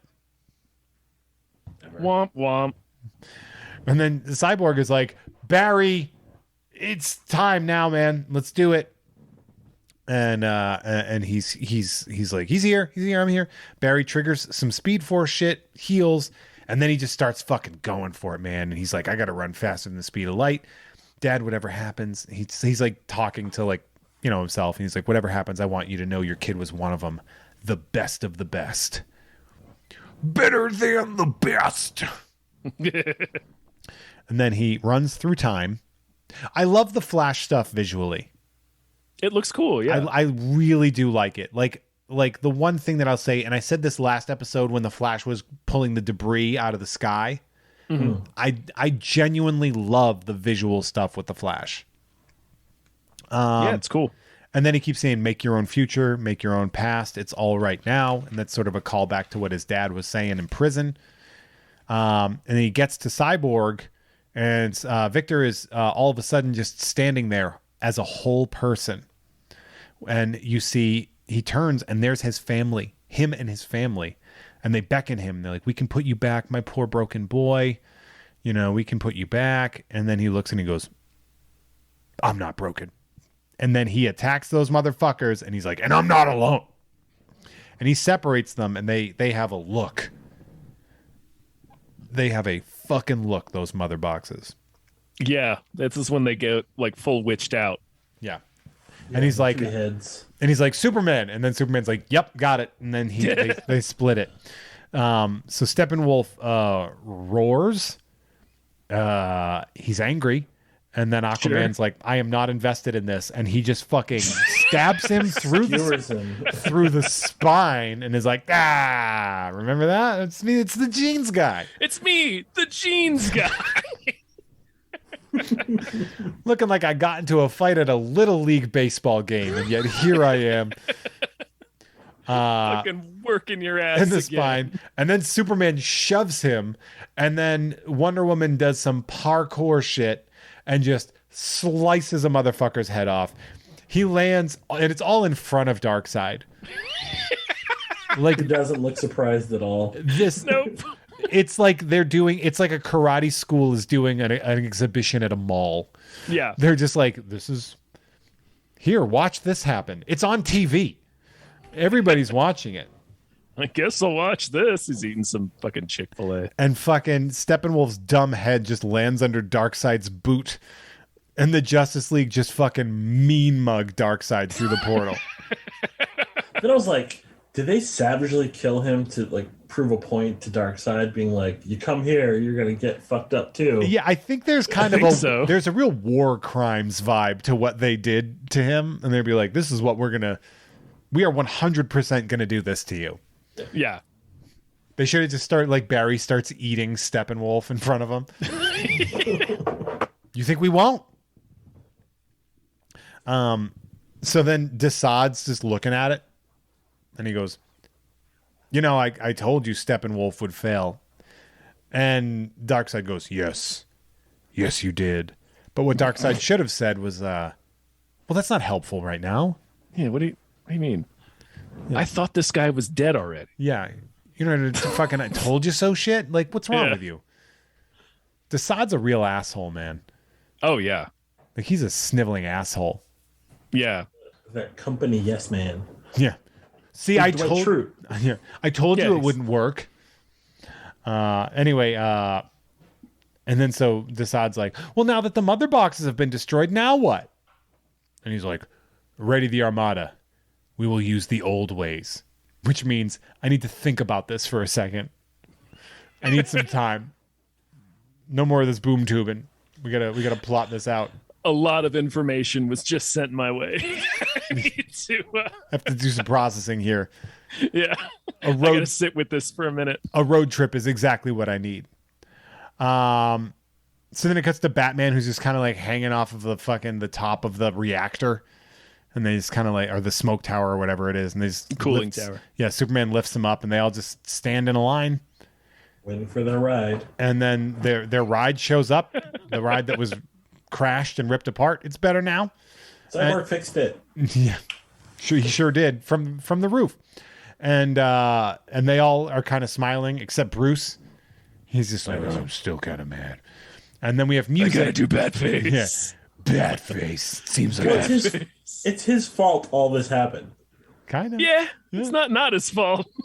It's 100% his fault. Yeah, it's funny when you think about it that way, where it's like, why is he so motivated? And it's like, oh, because he did this. Okay, yeah, because he spent months plotting the murder of a public figure.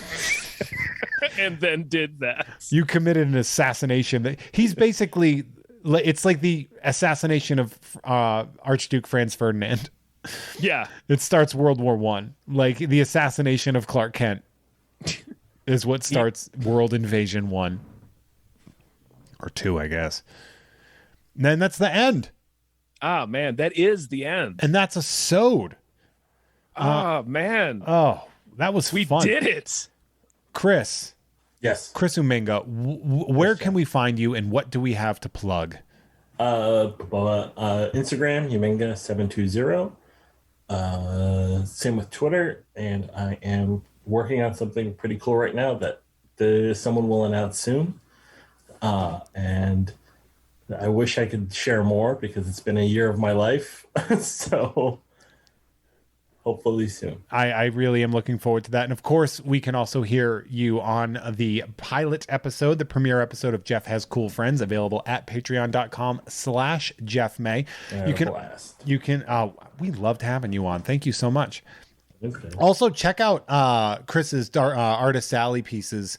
I announced that you were on the show, and I had a couple people on Facebook that were like, I'm so stoked. One guy held up his autographed Batman Silver Age variant that you did, that you signed for him. So there are people, they were like, the Chris Uminga? And I was like, I've never heard that sentence, but yeah. You can also, thank you.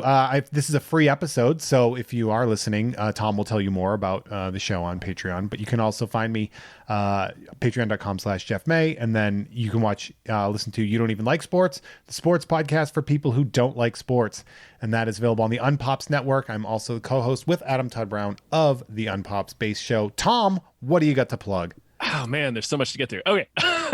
You guys listen to the show, you should check out the full show. It's at our patreon.com/gamefullyunemployed, where we got exclusive shows like this one, Tom and Jeff Watch Batman, and also Fox Mulder is a Maniac. We got a bunch of other tiers. We do custom podcasts for our patrons. We do movie nights with our patrons. We do all kinds of things. You should check that out. And we also have a store. Look. tpublic.com/store/gamefullyunemployed. You can check that out. We have t-shirts, masks, mugs, stickers, posters, all kinds of stuff. Look at that. Look at all of the things that you just heard. And yeah. Yes. Look at them. Look at them all. Well, Chris, thanks again for joining us. Thank you so much for doing it, man. So awesome. We'd love to have you. We'd love to have you on an episode again in the future because you're great. And we love you. Thanks, man. And thank you all for listening. Tom, thank you for being so fantastic and great and handsome. Jeff, thank you for being Jeff. Oh, how dare you. Thank you for your inspirational Instagram, Jeff. I hate it so much. It's very inspirational. It's so stupid. It's such a I hate it. I'm like, Jeff has his shirt on right now. Like, what's going on? Isn't that gross? I love you, buddy. It's the worst. Bye. Bye. Bye. For dark side.